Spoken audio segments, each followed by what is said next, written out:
week, GOP contenders making a big push in the Badger State. Donald Trump, Ted Cruz, John Kasich spent Tuesday evening courting Wisconsin voters and hitting each other every chance they could.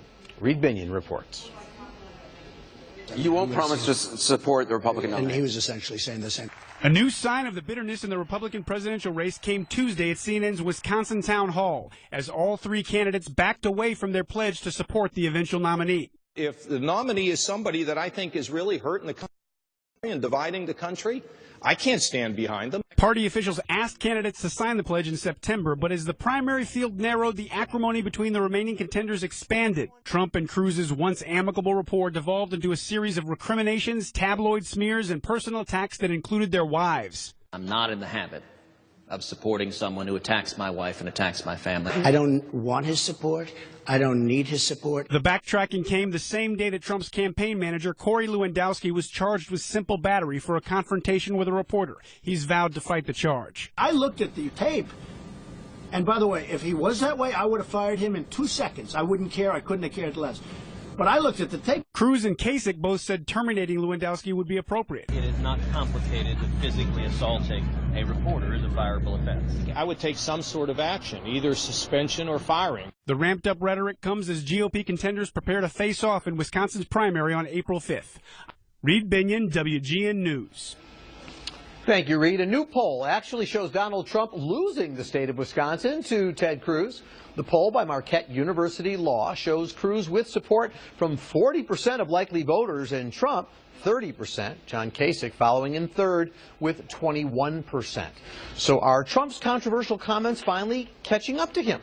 My next guest is the author of a new book called Government Gone Wild, How D.C. Politicians Are Taking You for a Ride and What You Can Do About It. It's coming out really soon, just next month. She also offers up political commentary on her site, thelibertarianchick.com. Kristin Tate joining me tonight via Skype. Hi, Kristin. How are you? Hi, Paul. I'm great. How are you? I'm good, you libertarianchick.com, you.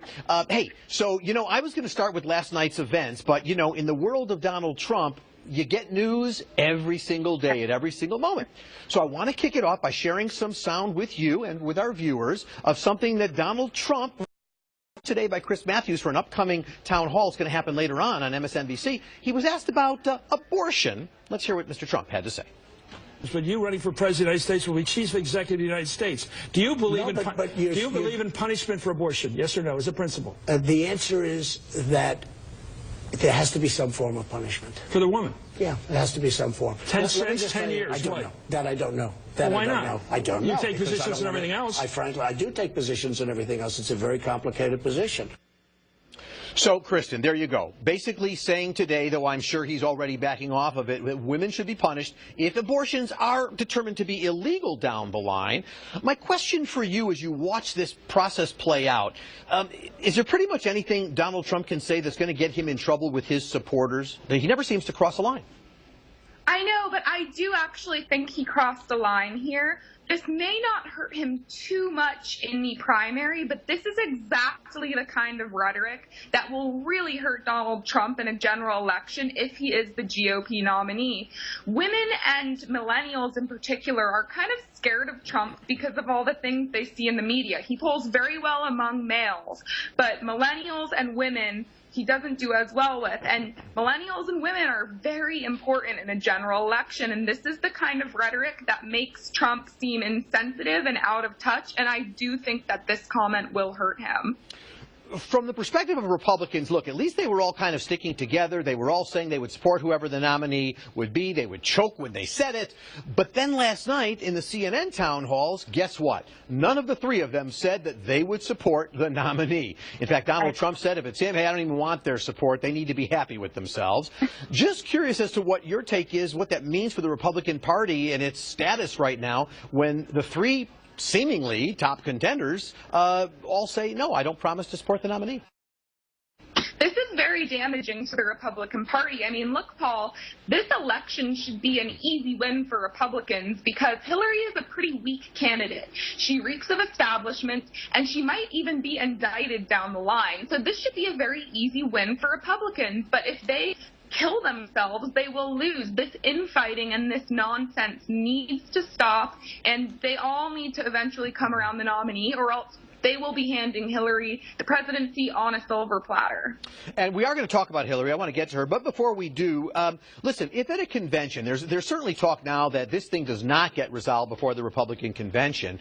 What is your sense of whether or not the nominee is ultimately one of these three guys, or whether it should be at least one of the top two, that's where most of the delegates are, or whether it should be somebody not on the playing field right now, whether it be Paul Ryan, whether it be Mitt Romney, or whether Marco Rubio finds his way back?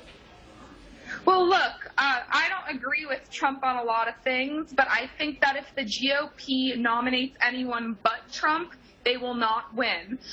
Trump, no matter what, even if he doesn't get the magic number of delegates, 1237, he will go into this convention with the largest number of delegates. And if the GOP elite insiders at this convention, if these delegates try to hijack the nomination and put an establishment guy in this nomination, Trump voters will not support them. Trump voters are rabid, they're passionate, and they won't show up to vote for anyone but Trump. They're sick of the GOP establishment trying to control things and telling them how to think, and I think it would be a huge mistake, and the Republican Party would be shooting itself in the foot by nominating anyone but Trump. Just one follow-up to that. You're saying if they hijack it from Trump, but if he doesn't have the numbers, Republican establishment or Reince Priebus would say, look, the rules are the rules. If he doesn't have 1237, he doesn't have it, and it's anybody's game. Those are the rules. The rules are the rules, and the delegates at that point would have every right to nominate someone else. I'm just saying that I think it would not play out in their favor in a general election, because none of those Trump voters would show up to vote for, Marco Rubio. They can't stand these establishment guys. People like Trump because they want an outsider, they want someone new, and they will be very, very upset if the GOP elites try to put someone else in the nomination. So if we weren't talking about the Republicans right now, I think I could take much of your last sentence and say we're talking about the Democrats. People are sick of the establishment. They want somebody from the outside. Bernie Sanders is certainly not an outsider. He's been in the Senate for years. But there is a common theme there, isn't there? Absolutely. Right. Yeah. On the other side, you have Bernie Sanders, who has this electric passion behind his campaign. I still don't think he's going to get the nomination. I think Hillary will get the delegates that she needs, and of course she has the super delegates all backing her. So I don't think that Bernie will get this nomination, but again, I think that Bernie's passion and support will come back to bite Hillary, because a lot of Bernie supporters, millennials in particular, are not excited about Hillary, and I think that they will stay home and sleep on voting day instead of voting for Hillary. One of the things you've written about, you've sort of said young people who went for Obama in 2008 just aren't lining up for Hillary, they're lining up for Bernie. But, Obama in 2008 was a young, vibrant, you kind of saw where the energy came from. Bernie Sanders is older than Hillary, so what is it about him that is not just getting young people to gravitate, but exciting them about this 70-plus-year-old guy?